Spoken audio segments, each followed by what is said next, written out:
Welcome back to my channel. आज हम बात करने वाले हैं why I redesign Batmobile and why I think you should also redesign your favourite IP और assets from your favourite IP. So जब भी आप अपना फेवरेट आईपी रीडिज़ाइन करना चालू करोगे या फिर आपके फेवरेट आईपी के असेट्स रीडिज़ाइन करना चालू करोगे, तभी यू विल स्टार्ट नोटिसिंग कि उसमें इंग्रेडिएंट्स कौन सा गया है। For example, when I started redesigning Batmobile and Batpod, I started noticing the trend. Like पुराना जो vintage Batmobile था, the vintage Batmobile, it is just an old classic car with a bat fin on it, representing some kind of speed or agility or some kind of technological advancement. And the more we came to the 2000 or 80s or 90s era, we start noticing that Batmobiles and Batpods are started getting more like rocket ships. Like those designs have a turbine in it, their exhaust will look like the exhaust of rockets or something like that. Even old Batmobile have an exhaust which resemble a jet plane. And the more we start coming to the recent era like Batman Begins, Batman Trilogy, Batman vs Superman, those designs look like a utility based industrial and tactical designs, like they are made for military grade or military grade designs, and they will have they still have little indications of that bat fins and all those stuff, but they are more focused on their entire design is more focused on that utility and technical based or industrial based design. So once I decided that I want to add my own twist on Batmobile and Batpod, I started researching old Batmobiles. And if you ask me, the Tumbler one is my favorite, and it have a 6 wheels, like 2 in a front, 4 in a back. So I came to this design and I started exploring the design more and more. And after that, doing some thumbnails, I think the 4 wheel in a front and 2 wheels in a back will look cool. So I made a thumbnail and I showed it to my friends, fellow artists, and they also liked that concept and they think it will look cool. Also, I decided that it will be a good idea to add some fins on the wheels. It will give that some kind of Batmobile kind of design, but also keeping it tactical. So I didn't make curvier designs. I added edges into it.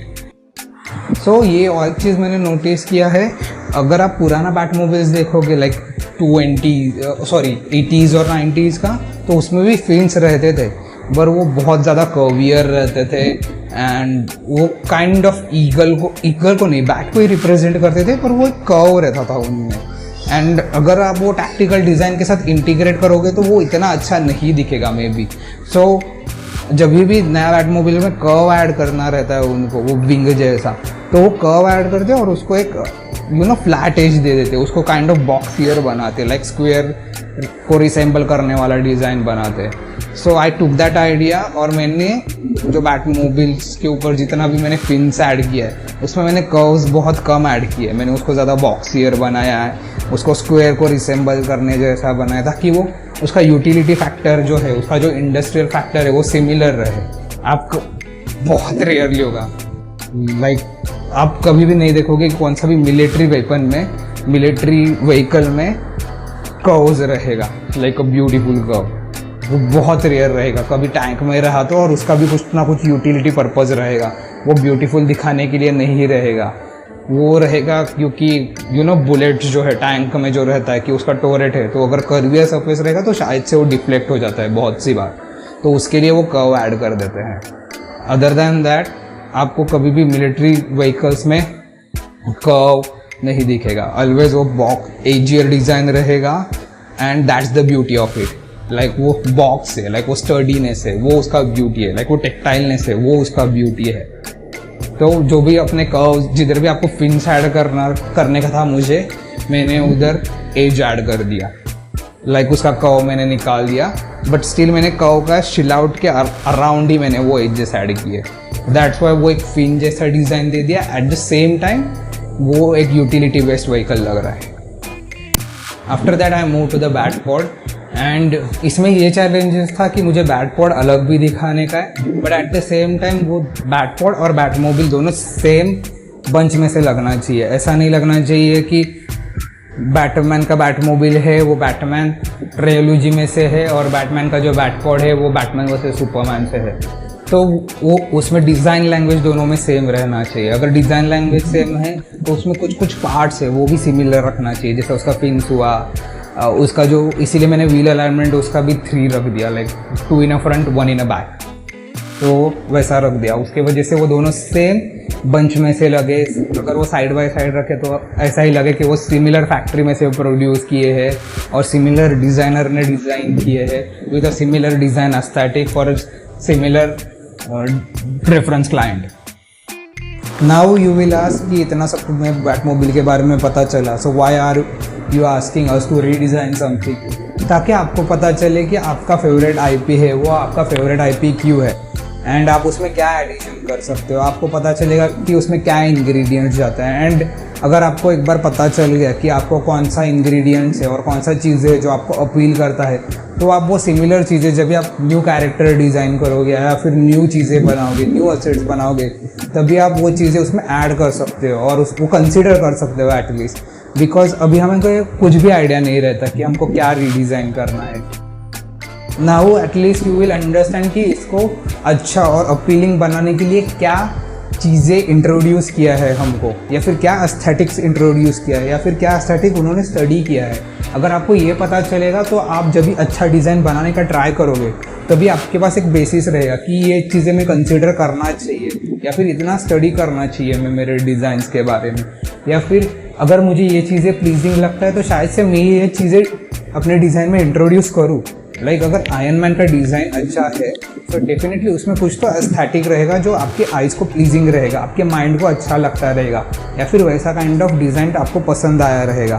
तो next time अगर आप कोई armour बनाओगे या फिर different armour बनाओगे तो शायद से आप वो चीज़ों के बारे में सोचो, आप कंसिडर करो। शायद से आप सोचो कि आयरन मैन को एक कलर थीम है लाइक गोल्डन एंड रेड, तो शायद से मैं वो डिज़ाइन स्कीम शायद से सोचूं कि ये डिज़ाइन स्कीम रखो क्या, शायद से ये डिज़ाइन स्कीम पसंद है क्या मेरे को, कलर स्कीम पसंद है क्या, या फिर मेरा कलर स्कीम क्या रहेगा मेरे आर्मर का।